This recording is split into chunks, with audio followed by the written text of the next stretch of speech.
Uh, we are officially starting. Welcome, everybody. We're recording this, so it's June 28th, 2025. Brian Wright leading us in Torah Study at Temple Beth Sholom. So welcome, everybody. Do we have any announcements? Any dedications? I'll dedicate this Torah study to my aunt, who, it was her yahrzeit. And Well, tell us about her. Sylvia Glick, she was my aunt. Was she from the famous Glick family? What's the famous Glick family? Sylvia is part of it. Yeah.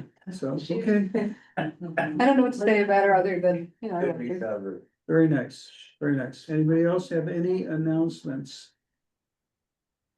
There's probably something we should say, but, okay, so, with that, let's do the blessing for Torah study. Very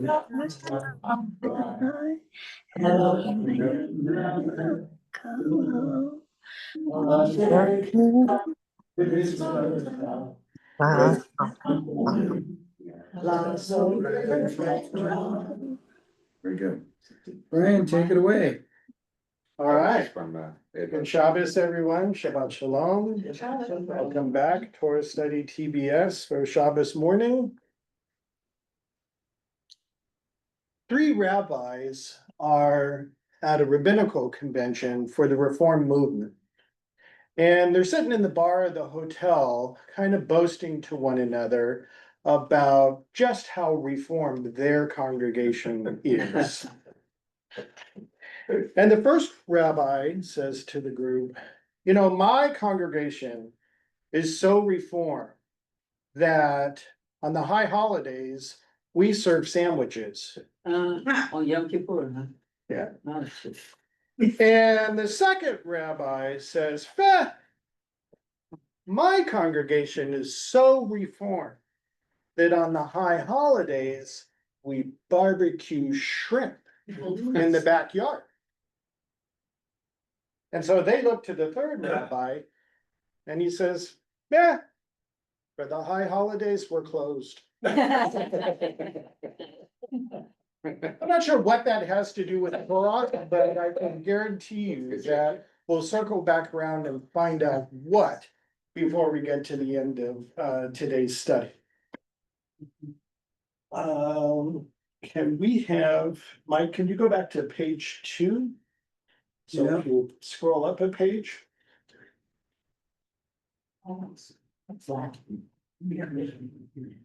Scroll up. This is frustrating. I Or can't see it. go up a page. Yeah, There you go. All right, so here's the roadmap for this morning. After introductions, we're gonna read the Parasha summary from our friend Harvey Fields. A Torah commentary from our times. I know I've said this before, but I highly recommend these set of 3 books. They're still available on Amazon. It's very readable, very understandable, regardless of whether you are a beginner or an advanced Torah, Talmud Torah student. What happened, huh? Gremlins.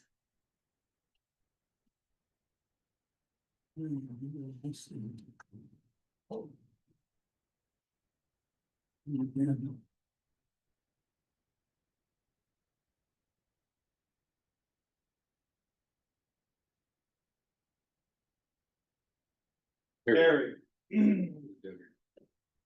And then we're going to look at our text study. If you happen to have an old Plout, if you grabbed an old Plout, you can turn to page 1127, 1127, which is where our Parasha begins. That's totally optional. The Pasukim will be on the screen, the three verses that we're gonna be looking at, but if you want the plot, you'll find it on page 1127. And we're gonna be looking at verses 1 through 3 from chapter 16. We're gonna talk about Derek Harrods. And if you don't know what that is, then you're in for a lovely treat. And then some final thoughts. All right, everyone ready? Take a deep breath. There we go. Right. Next page.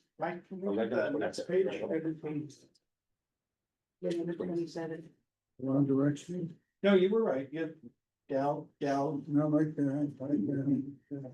There we go. And then if we could, there you go. We could get the summary. All right, anyone interested in reading the summary from the screen? Oh, small. I can probably. Okay, Michelle?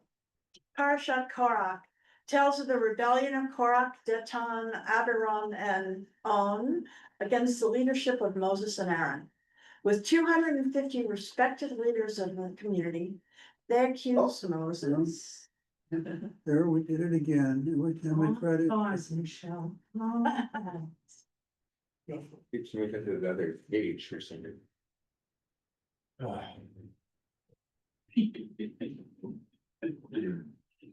Remember those old Bugs Bunny cartoons with the gremlins on the bottom? That- Continue. that's everything. All right. They accused Moses and Aaron of acting holier than the other Israelites. Hearing their complaint, Moses instructs them to bring offerings to the sanctuary on the next day and tells them that God will demonstrate who is to be trusted as leader of the community. The next morning, the leaders of the rebellion and their followers are punished. Some are swallowed when the earth opens, others are killed by fire or plague.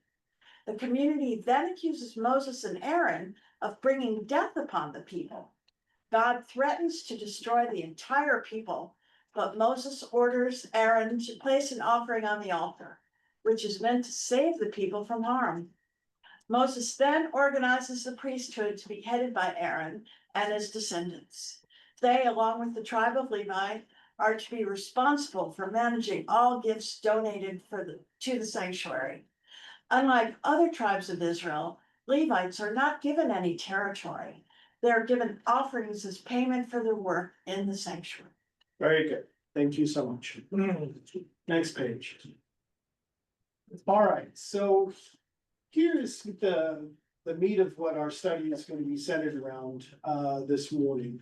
And what I've given you is the first 3 verses from the parasha. And I've gone through and I've highlighted some things that I found interesting and wanted to share with you. The first of which is from the very beginning, from the very first word. We read, Vayikach Korach ben Yitzhar ben Kehat ben Levi. So in biblical Hebrew, very often grammatically, the verb comes at the very beginning of the sentence. And as I was reading it, I noticed that the translation, now Korach, son of Ishar, son of Kohath, son of Levi, betook himself. Now, when was the last time you read a book that used the verb betook? Right? That's really, really unusual. And the Hebrew comes from the verb lekach, which means to take or to get or to fetch or to seize. So that's interesting, and the rabbis throughout history have picked up on this interesting verb, and they've taken it 2 different ways. The literal way, which is to take, meaning to take himself and go someplace. Now, I lived in the South for a certain period of time. I lived in North Carolina, And it wasn't uncommon to hear somebody say, well, I'm fixing to pick myself up and go home now. Right?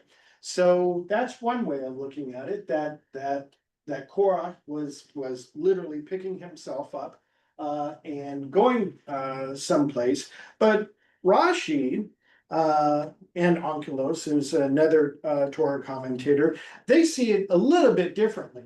They see it as a split, meaning that Korach took himself away from the community. He separated himself. And that's gonna be important the further we get into the story. So set that aside. Number two, Vayikumu, yes. Oh, I could also interpret it as he did it at his own of its own volition, that it was his idea to do this. Very, very much so. And I guess the other comment to make is that from the very beginning, that this is planning and a forethought, right? That this took thought and was not necessarily a act of heated passion, right? Or a crime of passion, right? That this was something that was planned. Vayikumu comes from the verb kum, which means to rise up or to stand up. And that's interesting when we get a little bit further into the text, because now we're talking about different levels, right? When I rise up, that means I've come from a low place and have now gone or trying to reach a high place. So hold that. A little bit later on in 3, descendants of Reuben to rise up, just talked about, against Moses, together with 250 Israelite chieftains of the community. Nisei Adah. So these are, these are leaders of the community, right? These are people that the community at large are supposed to be looking up to as protectors and guardians and chieftains, and to a certain extent, judges. And so I guess my first question is, or my thought is that this is not like a mass assembly. This is not just a throng of people. These are supposed to be leaders. And the question is what do we do with leaders who stopped leading and become a mob? Does that make sense? Mm-hmm. When we have, if we had a city council, thanks God we don't, who, suddenly mobbed against either, the mayor or our local district assemblyman or something like that. But when we have leadership, and in my estimation, leadership that fails when they stop being leaders and then become a mob. Any thoughts? Chaos. Chaos. Arnie? I don't think this is necessarily a mob. I see this as a power play Okay, and, which presented itself only after there was a formal place of worship. Once there's a formal place of worship, who's gonna be standing on the podium? And I think that so before the Mishkan, I don't know if there were priests before the Mishkan, but certainly there were tribal leaders. And who may or may not have had a priest to perform certain rituals. In some communities, the priest or shaman is the leader of the community. And I could be wrong here, but I think they are chosen because they quote have the gift. So it's democratic, it's not necessarily hereditary. So what I, And before the Mishkan, there could have been a leader of the tribe who performed certain rituals or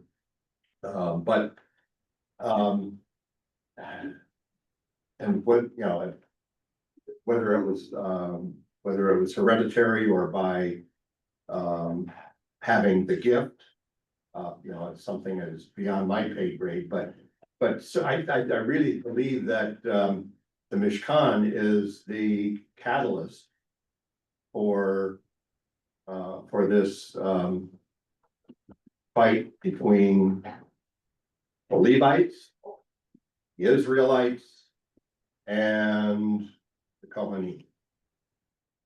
and to clarify, my struggle is Moses and Aaron. They're a knock at the door and open up the flaps, and there's 250 plus people. Right, who are probably agitated, or at least viewing, 250 people, that's a good number of people. That to me, if I was Moses or Aaron, and thanks God I'm not, that would be in my estimation, very aggressive. Right, that there are, suddenly 250 plus people who are now going to call myself and my brother out. So this is setting the stage, or giving us definitely the mood of what's going on in the narrative. And then chieftains of the community, they combined against, and there again, we're not just talking about a just random 250 people. Now we're talking about a group, and that's where I go from actually group almost to mob. Now, fortunately, at least at this point, no violence has taken place, but again, this is a group of men who have now started some type of confrontation with Moses and his brother. And Mike, can you just go up a little bit so we can see the rest of 5? There we go. They combined against Moses and Aaron and said to them, "You have gone too far." That's strong language. "For all the community are holy, all of them, and Hashem is in their midst." God is in their midst of the entire community. "Why then do you raise yourselves above God's congregation?" As if Moses and Aaron had elected themselves to raise themselves above the congregation, as though Moses and Aaron had elected themselves to be the leaders just on their own volition. And in the immortal words of Rabbi Tommy Smothers, "Mom always liked you best," right? "Why do you get all of the cookies and I don't get the cookies?" That's the controversy, right? That's really the basis of the argument. Why do you raise yourself above God's congregation? So we've got assemblage, we've got leaders of the community, we've got different positions. I am here, you are up there, God is over here. We have all of these things going on, all of these different verbs. And as I was reading through this, something very important occurred to me. What aren't we seeing at this point? What we're not seeing is Derek Harrods. Mike, can we have the next page? So let's talk about Derek Harrods and what that means. This is from Rabbi Peretz Rodman, who was one of the founding members of myjewishlearning.com. Has anyone ever reached out to myjewishlearning.com? Yes, daily. Okay, it's a really wonderful website for, answering basic Jewish questions, specific blessings or specific ritual or some historical information. It's really a good jumping off point, I find, much better than Wikipedia. Can I have somebody, Mike, if you scroll up just a little bit so we can get somebody to at least read the first paragraph? Curtis, sorry. Some behavior must be legislated in order for society to function. We need to have tax regulations, traffic rules, bankruptcy laws, and trial procedures. But then there are things that should not need to be subject of bylaws, statutes, or house rules. Chewing gum is not to be disposed of on furniture or floor. Answering a telephone requires a pleasant demeanor.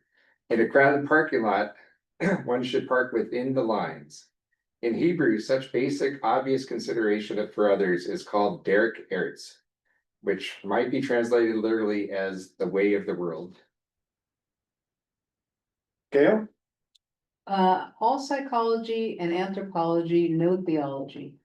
As a behavioral principle, Derek Eretz stands out in rabbinic literature for several reasons. First among these is the lack of explicit theological grounding. At least on the surface, it is entirely about how we relate to other individuals and to our society at large, without explicit reference to our relationship with God. Somebody else. When the Midrash, Exodus Rabbah, instructs us that a person should refrain from using wood from a fruit-bearing tree to build his house, and calls that a rule, a lesson in the Derek Eretz, its primary concern seems to be ecological and economic. Or when the late Talmudic tractate, Derek Eretz Rabbah, one of two short tractates on the subject appended to the Babylonian Talmud, advises us neither to rejoice among people who are weeping, nor weep among people who are rejoicing. It is apparently teaching us to be sensitive to the feelings of others and to care for our own reputations as well.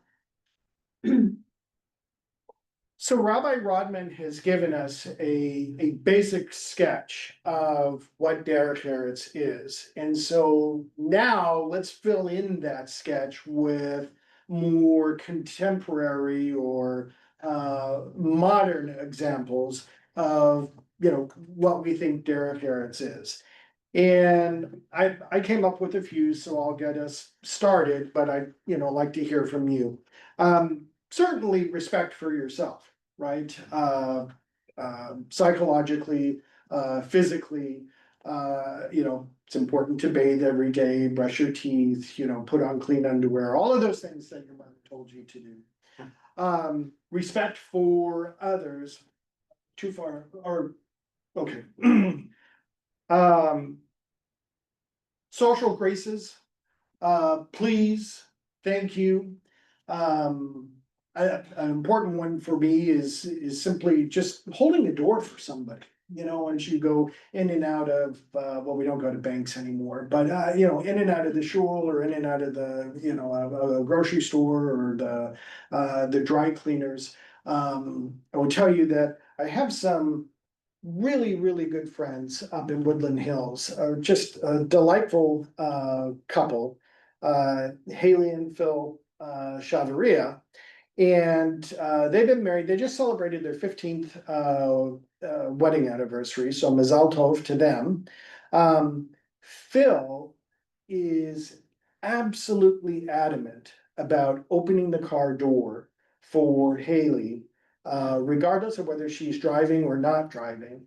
But that, when he wakes up in the morning, that is his primary intention of the day, is to make sure that if they go somewhere, that car door is open and he assists her, getting inside of the car, or out of the car. Loretta and I go to the grocery store, I'm vaguely aware there's another person sitting next to me, so, it's just, it's a whole different feeling. Yeah, things like that, letting somebody, speaking of the grocery store, letting somebody with one item, just go ahead and cut in front of you, in line. Three ways. Yes, oh my gosh, if you have been up and down the Mhm. 55, there is no Derek Harrods on the 55. That is just void of all, Derek Harrods. But yes, somebody, graces you with their turn signal, and instead of speeding up, you actually, slow down and let them on the freeway. Wouldn't it be nice if, just that one thing, if we could convince California drivers to just do that. So that's kind of the jumping off point. Something else, who has somebody, Michelle? One that I had read today, and I've heard the story. I had, my old neighbors had 3 kids, were all on the autism spectrum, and, letting a kid who may not be very good at the game play with you. It's incredibly painful for the kid and for the parents that their kids don't always get invited when everybody else in the class is, or especially for a game that means nothing Right. except to play. You can let somebody who's not as good as you play. Interesting that you say that, because I did have fair play, on my list, different than foreplay, but fair play, right? You want to make sure that, like you say, everyone gets a chance, and that, there's a sense of group, right? A sense of community that, everyone can get their chance at bat or whatever. Just inclusion. Yeah, inclusion. Yeah, very good. Anybody else? Another example of just common Derek Harrods for today. Lolita has her hand up. Oh, okay. Can you hear me okay? Yes. Yeah.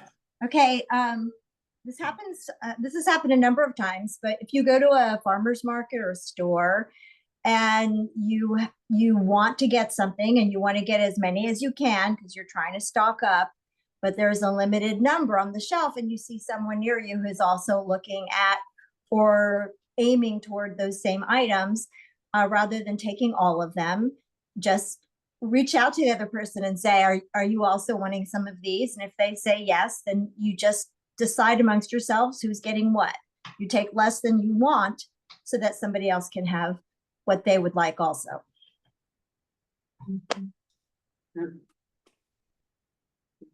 Sarah. I remember that reminds me of this conversation. In Greece, it was, I had to take buses from point A to point B. And one day I had a seat on the bus and this old lady comes up and she was really frail and she had a cane. And no one stood up, no male, to give her the seat. So I stood up because I remember my Greek teacher. I stood up and I said, "Would you like to sit here?" "Oh, thank you so much." That made my day. I was so happy that I did that. Nice, nice. Yes, I always think of when those kinds of things happen, or all of that, what we're saying. Your mother taught you well. yeah. Yeah, I think about your friends in Woodland Hills, and I think that mother taught her son common decency. yeah, Not so much about male, female, but thinking about others yeah. and doing for others. I have been going over the last 4 years to London, and as many of you know, in London, you take metro, you take buses. nobody drives around in a car. And the last few years, I have felt old when we get onto a train or we get on the bus and I'm standing, somebody gets up and lets me sit. And I always think, oh, no, it's okay, I'm fine. But in my mind, this person knows what's right and what's wrong. Right, And so this is that very reminds me of special. a story or a thought that I heard from a rabbi once. Speaking of London, in the tube, or in the London subway, painted on the ground. In all of the stations, it says, Mind the gap. exactly, right, Mind the right, gap. mind the Mind gap, the gap. right? The English are all about minding the gap. And his statement was Torah is about filling the gap. And what do we fill the gap with? We fill the gap with derech eretz. That's how we fill the gap. The other thing that I wanted to say, when I was growing up as a kid, my mom was adamant that if you were at somebody else's house, and they happened to, you were there for a dinner or a luncheon, and they, happened to serve something that you didn't particularly care for, you always took a no thank you helping. Right, which was hopefully the smallest amount possible. I can tell you that I am not a fan of tuna fish or tuna fish salad, tuna fish sandwiches, tuna fish melt. Fat. Yeah. Sushi, no problem. Oh. Tuna fish salad, no thanks. And every time we went to, my mom's friends in Leisure World and they had, tuna fish, mom always take a no thank you helping. Tuna fish is a very northeast, Connecticut or whatever, New York, everybody said tuna fish, yeah. and you never hear it here. Right, Yeah. and then the other thing was just table manners, right? You put your napkin in your lap and you Yeah. keep your elbows off of the table and you don't slurp your food and, Don't chew with your mouth open. Exactly, all of those things. Yeah. Yeah, all of those things. And that's part of, derech eretz, as well. So how important is derech eretz to Judaism? It's very important to Judaism, and I'll tell you just how important it is to Judaism. I don't think Mark Goodman's on with us. He is. Is he? Yeah. Mark, are you on with us? Indeed, I am. Okay. Mark, I need your help with this. Are you willing to help? I'll give it a shot. Okay. If you could just give us a 30-second sketch of the geopolitical conditions of Jerusalem in just before the fall of the Second Temple in 70 CE. Oh, really? Can you do that for us? Before, in 70 CE, well, there was the Jewish rebellion. And the Jewish rebellion was a war that lasted 3 or 4 years. And the Romans put down the rebellion ruthlessly, slaughtering the Jews, Masada. The Masada comes from this time period where a group of Jews fled to Masada to escape from the Romans. They were all slaughtered, except for one. And I'm having a senior moment. Mike, who was that one? He's famous Roman Jewish historian. Josephus. Yeah, Josephus Flavius, who was one of the leaders of the rebellion and then became a Roman, I think he became a Roman general, but he became a prominent Roman and a historian. The Romans, and this is controversial, because it may not have been the Romans that destroyed the temple. Some say it was the rebels, the Jewish rebels who destroyed the temple. But it was a general uprising, and it was really about taxation mostly. And I'm gonna cut you off there and thank you. That's exactly what I was looking for. Mike. So the rabbis say that the reason that the temple was destroyed and the war was lost is because of infighting Yeah. among the Jews. So this is what you're talking about in terms of courtesies, the lack of courtesies. There's a famous story about a dinner, and there was a good friend who was supposed to be invited to the dinner named Kosiba. And instead, they gave the invitation by mistake to Bar Kosiba, who was the mortal enemy of the person putting on the dinner. And Bar Kosiba is there, and the host is just horrified that his enemy is showing up, and he says, "You have to leave." And Bar Kosiba pleads. He says, "I'll pay for dinner." And there were rabbis at the dinner, and they did not intervene to try to create peace here.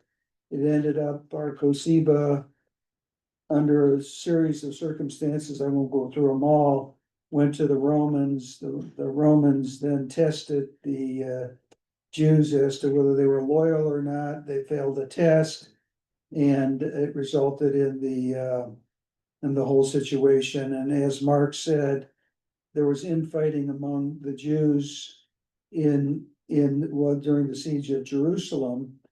And the rebels were worse than anybody. They had enough water, they could have withstood a siege for probably 3 years or more. And the rebels, because they didn't want people to think of escaping, burned all the supplies of food, destroyed the water supply so that there was nothing, and they were in situations that they had to fight for their lives. So they lost the siege. That's probably enough. That is enough. Thank you very much. And that's exactly right. So the rabbis of the Talmud, and by the way, this story comes from Talmud Bavli. It comes from Masechet Gittin, which is actually all about divorce, page 56a. So instead of pointing to what Mark alluded to in his summation on, the geopolitical conditions of what was going on between, the Romans and the revolting Jews, the rabbis turned around and looked at it and said, no, this is about derech eretz. This is about people not treating each other right. So, all of that, we can get to some discussion. In light of, or in the spirit of derech eretz, how could the conversation between Korach and Moses have gone? Anybody? How could have that conversation have gone? Better. Okay, better, obviously better. All I got. Okay, You move it back to the conversation. You know, I don't know, Brian, I don't, how could it have gone better? right, You mean communication skills? exactly. Yeah. You teach that, don't you? Well, yeah, but not in this context. Korach, I guess, could have said something like, Mhm. Moses, Aaron, would you be willing to share the power? Right. Right, so that's a good start. So right off the bat, if Korah had just come directly to Moses and Aaron, right? Mano y mano. Right, if they had just sat down and had a singular one-on-one or one-on-two conversation, as opposed to an assemblage of leaders and other men to create a sense of Correct. right, almost like an army, right? Or again, I keep falling back to the term mob. instead of that show of force, if he had, and this gets back to, meeting, and levels of, rising up and stepping down, and I'm here and you're there and he's over there. If he had just been able to approach Moses, and Aaron as equals, right, as one-on-one, maybe the conversation would have gone differently. Michelle? Well, I think of Yitro, Moses's father-in-law, when he comes and says, you can't do this all yourself, you need to appoint leaders and judges to deal with some of the less important issues. And you know, you shouldn't have to deal with everything along the line. Delegate, And delegate, when delegate. we need to consult God, then you can ask for advice, but that was taken very well, and Moses didn't really have a bad reaction to that. Korach is Moses's cousin, right? That's right. Yeah, And so, I'm sure it's sort of, and that's interesting too, because not only is this a political situation, this is also a familial situation. And let's go to the second question. Can you think of difficult conversations that you have had in life, that went well or didn't go well?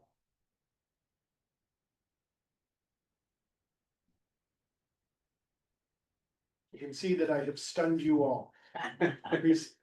Well, it seems like for me, if I've got to discuss something with someone that's difficult, it, they have to be a safe space open for me to start that approach nicely. But if they're really defensive, I get defensive back, and I catch myself all the time, like mirroring it, and I have to stop myself, back up. Right, so did Korach create a safe space for that conversation? Yeah. Yeah, the opposite, really. Marty, I'm gonna call on you. How many years did you spend in medicine? Too long. At some point in your career, you must have given or had a difficult conversation with the patient, either, end of life or something. So relay one of those experiences. What was that conversation like? To recommend the treatment and the patient just refuses. And in that particular instance, because you're a physician and your job is to save life, was that, you felt you were in conflict in that moment? Absolutely, yeah. But I use this Derek Eric's approach, so. That worked more freely.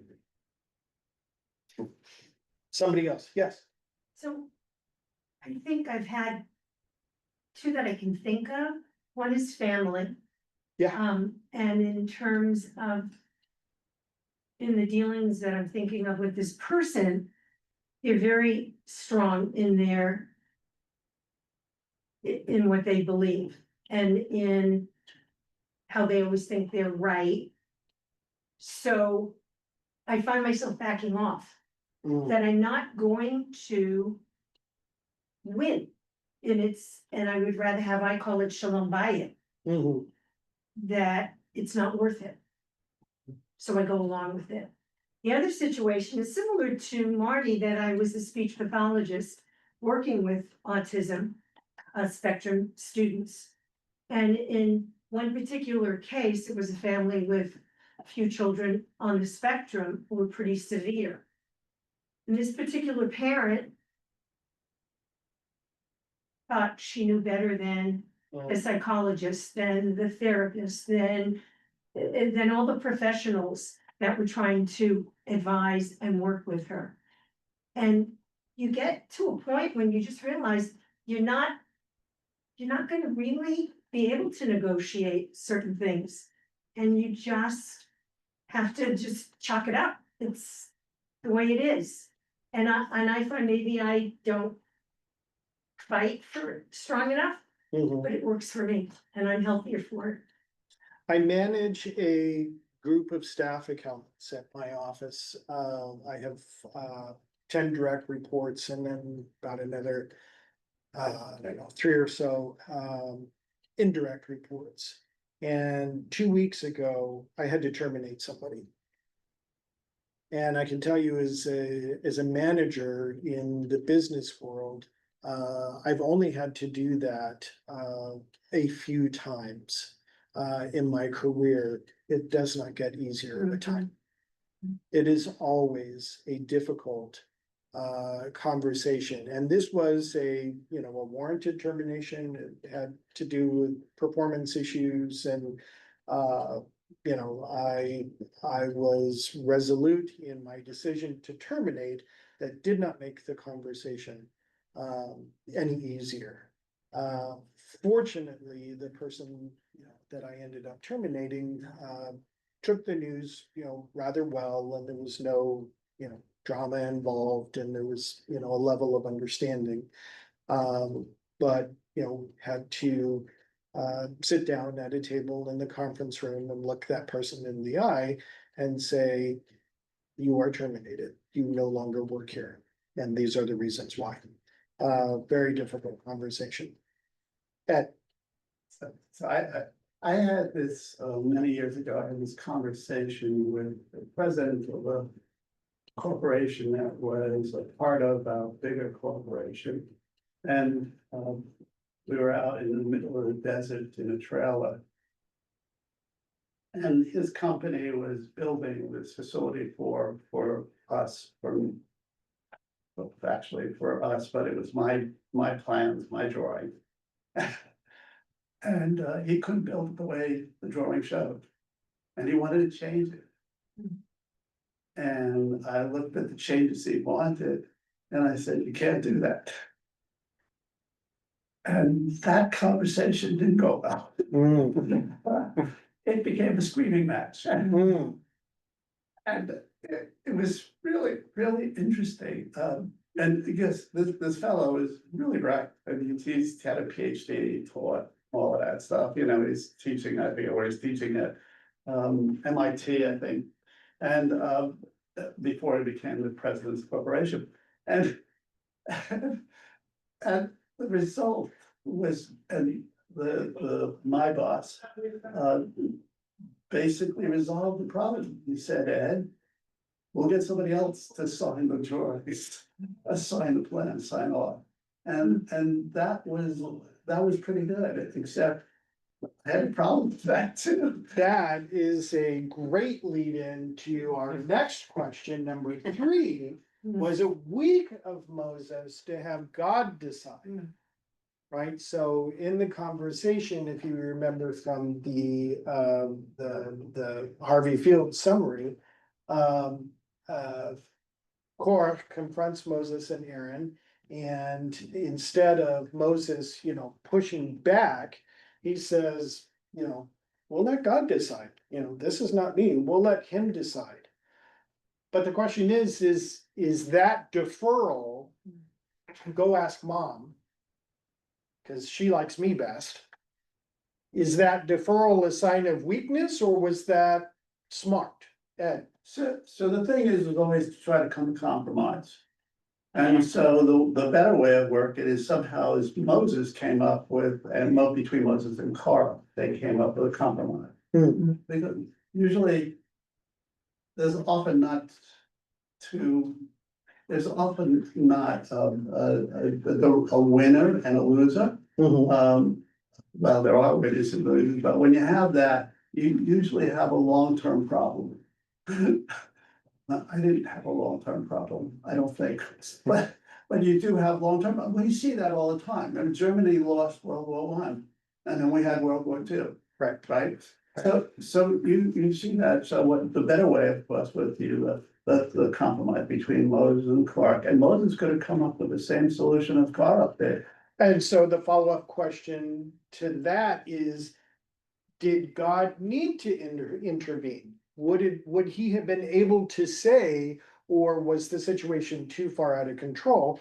would God been able to say, you two work it out amongst yourselves? Because I know in our house, when it comes to dishes, I am constantly saying, I don't care which of the two of you do the dishes, I just care that the dishes get done. So the question is, did God need to intervene at that point, or could he have left it up to Korach to maybe, calm down a little bit? My wife says that all the time, calm down, they're just dishes. Or did he need to step in at that point and say, this situation is untenable, this is how we're going to decide it?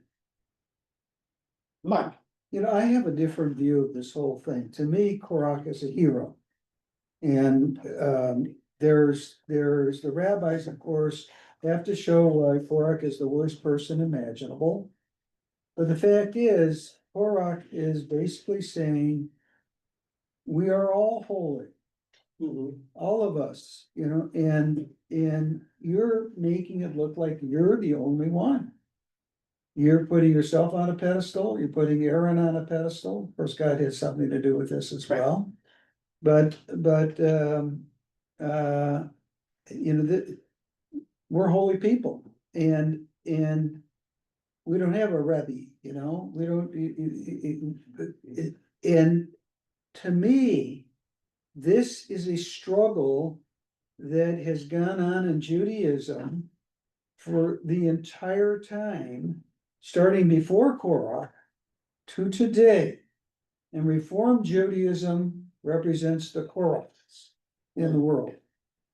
And in my view, the Korachs ultimately has prevailed in this argument that we all are holy, we all have some direct relationship with it. This is all really a big part of this is who has the connection with God?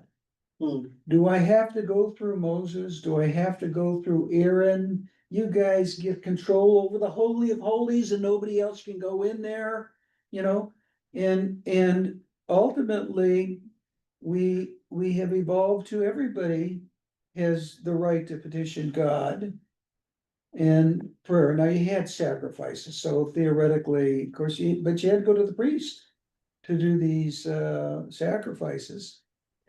And in their way, so we've evolved so that everybody has this connection with God. We are all holy.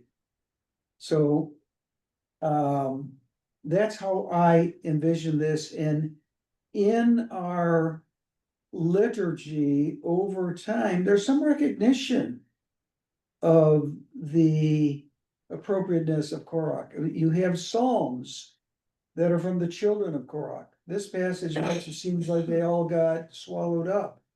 But there are psalms that are from the children of Korach.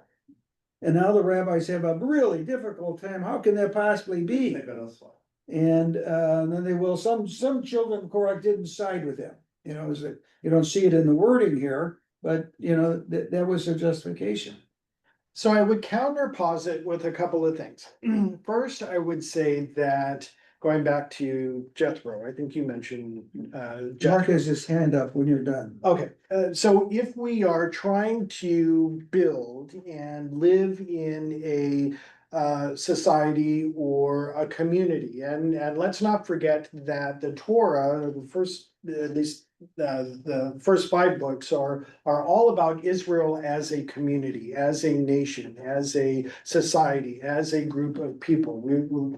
We don't see a lot of the individual person. The greater arc is no pun intended, is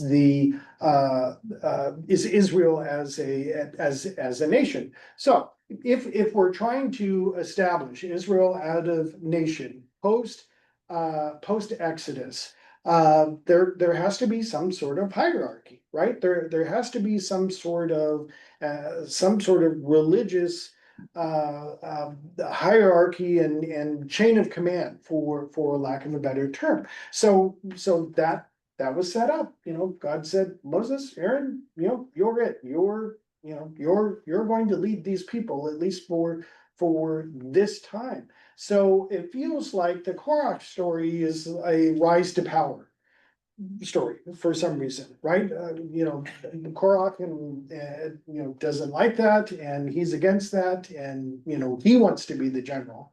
And that's problematic, right? Because all societies, all organizations, and I work every day, 40+ hours a week in an organization, and you go to this person for this, and then that person, and then decisions are made in a chain of command. And if there's anyone who's ever been in the military, you certainly understand organization in a military setting. That there is a hierarchy, there is a chain of command, and Korach is challenging that. Korach is saying, I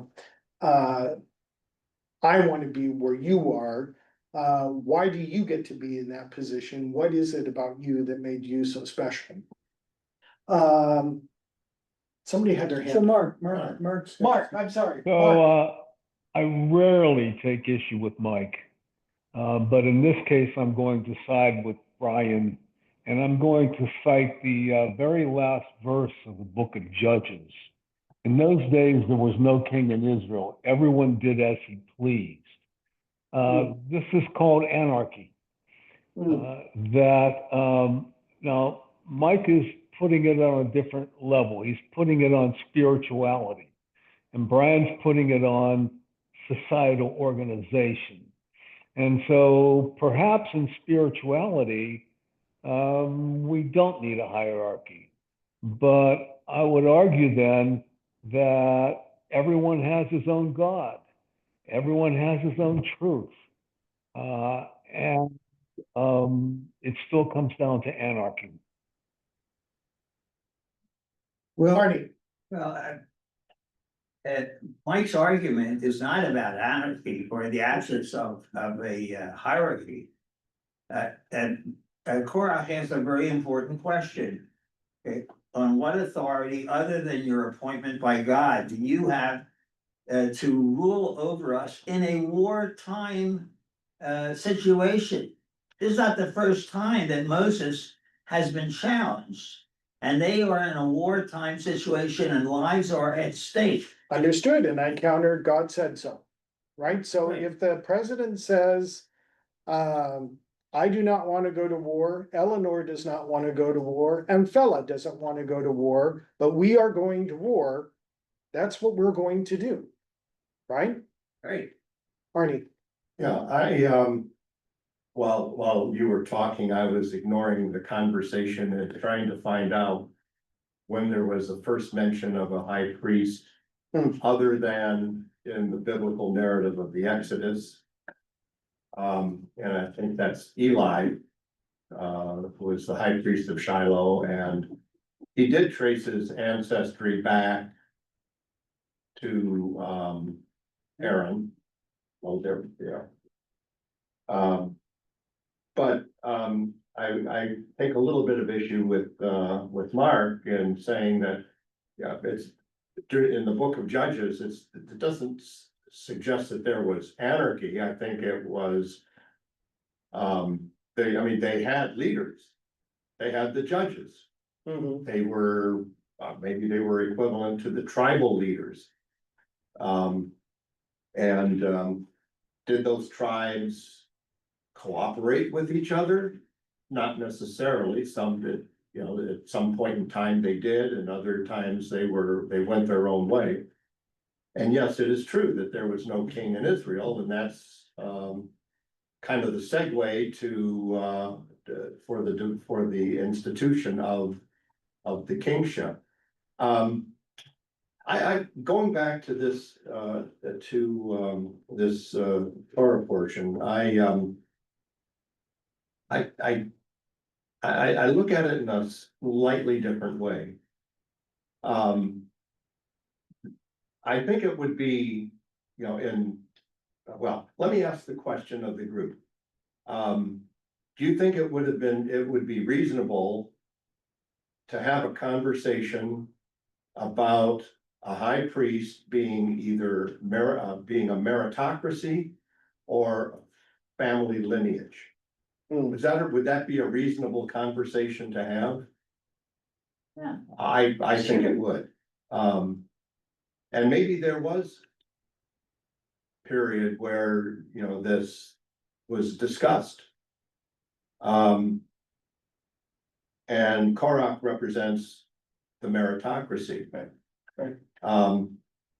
Well, maybe, we don't really know what Korach's motives were. Were they personal? Or were they, for the good of the people? You know? Right, yeah. But at some point, there was a hereditary priesthood. When it was established, I don't know. I don't, maybe somebody else knows, but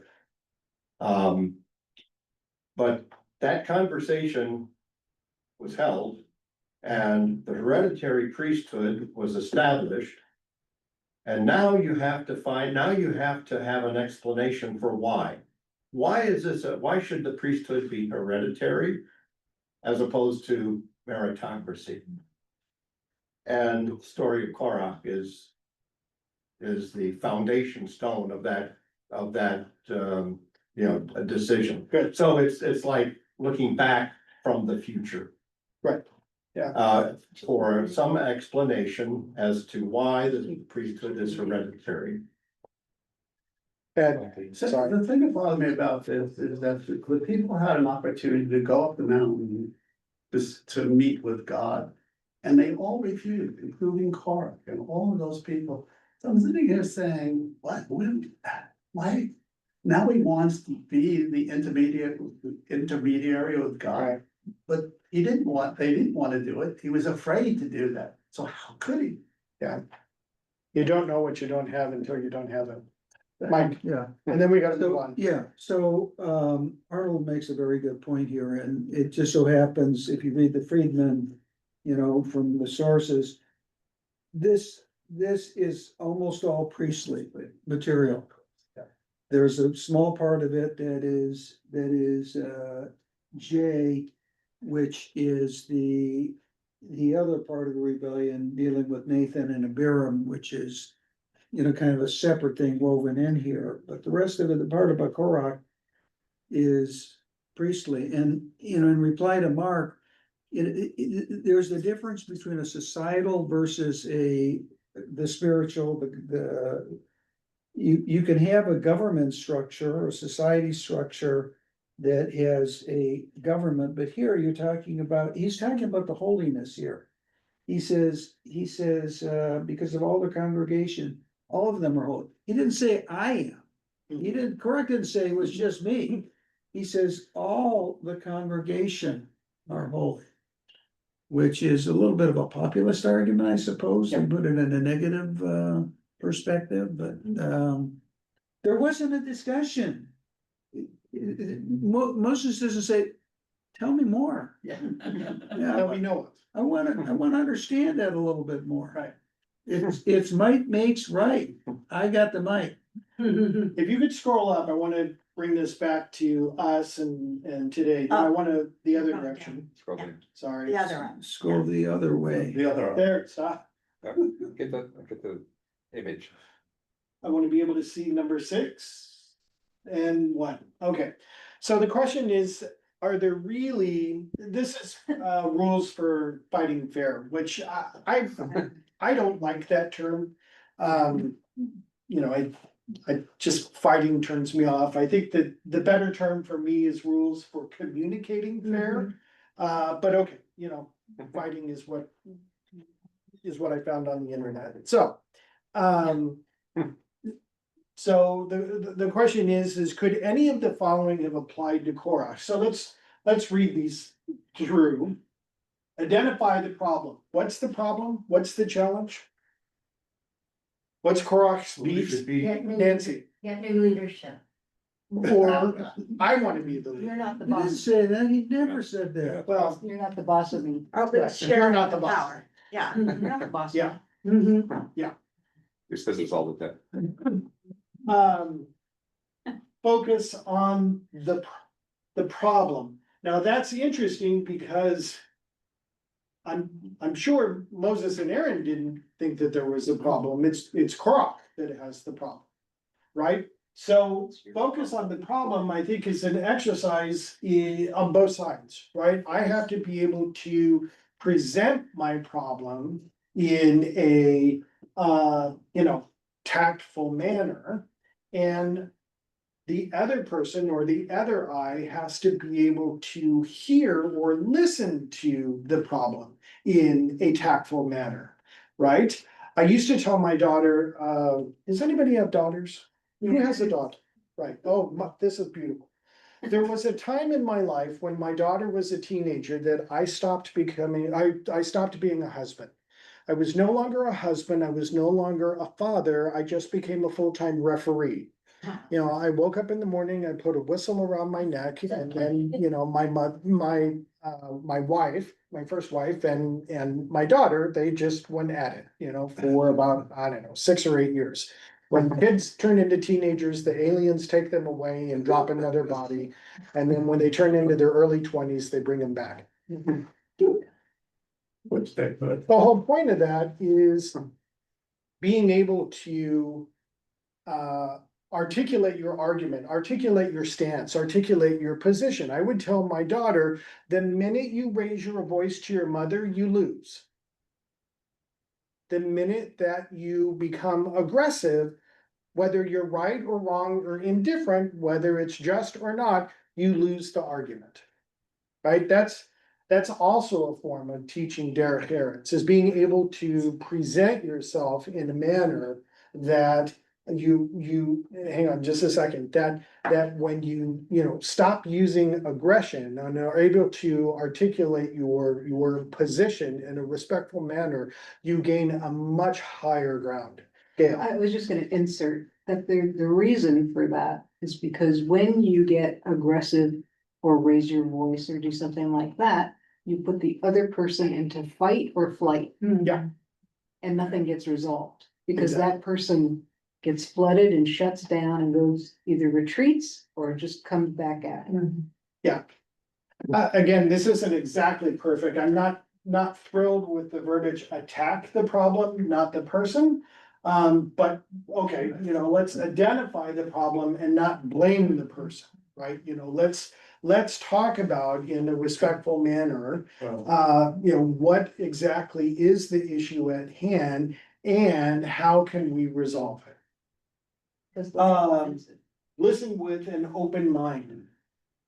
This is a real challenge because I cannot tell you how many times that I'm listening to somebody either at home or this room or the office, and I'm already articulating my counter argument. I'm already, getting ready to say, Mike, are you Mashugana? What do you mean? How can you possibly say that while he's still talking? I have a fix for that. Yes. There's a fix for that, not going into that defensiveness, and it's called reflection. So you have to concentrate on what the other person is saying so that you can say what they just said. And that slows that down. I repeat what they said. I think that was Number 5, treat the person's feelings with respect, and this is certainly, all about derech eretz. And then, of course, number 6, taking responsibility for your actions, right? I am responsible for what I say and what I do. A friend of mine, who's a rabbi up in Los Angeles, uses the metaphor, words are like arrows, once you let that go, it's gone. It's also the midrash with the pillow. Yeah. And bang the pillow and all the feathers. Exactly. When it comes out, it's gone. It's gone. Exactly. So I'd like to end our session today. Mike, can we have the next page? There's a wonderful responsive prayer, and Mike, you're gonna have to pay attention because it's longer than what we see here. No religion is an island. This is from the Siddur Sim Shalom, which is the Jules Harlow Siddur from the conservative movement from the 1980s. It's based on a essay that was written by Rabbi Abraham Joshua Heschel. Heschel was very much involved with ecumenical relationships between Judaism and the Catholic Church and the Muslim community and other religious communities. And he wrote No Religion is an Island in 1966. And so this is a responsive prayer. So I will start us off with the first phrase. And then Mike, if you could just pay attention and scroll down as we get through the prayer. I'd like us to read it together, okay? Responsibly. No religion is an island. There is no monopoly on holiness. We are companions of all who revere God. No religion is an island. We share the kinship of humanity, the capacity for compassion. God serves us.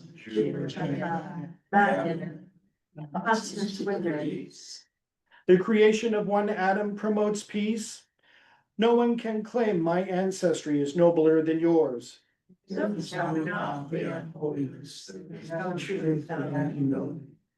are diverse in our devotion and commitment.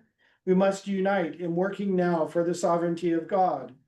God, we are to all, call upon you, Let us help one another overcome hardness of heart, opening minds to the challenges of faith.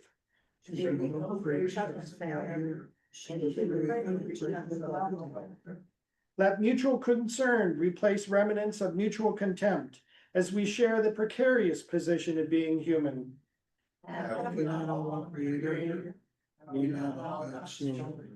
Let us not be guided by ignorance or disdain. Let lives of holiness illumine all our paths.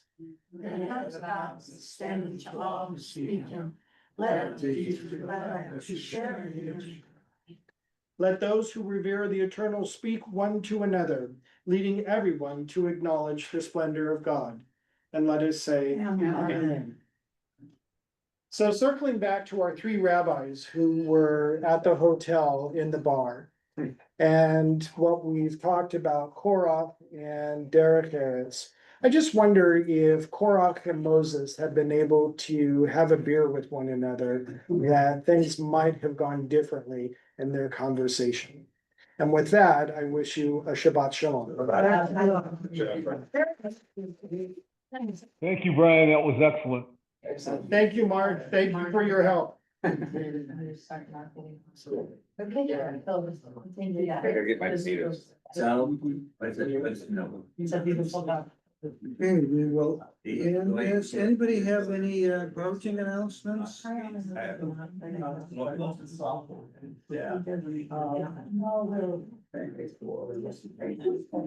done, Brian. Well done, Brian. Thank you. That was very good. You know, it's funny, I used to be from Hong Kong. Get ready. So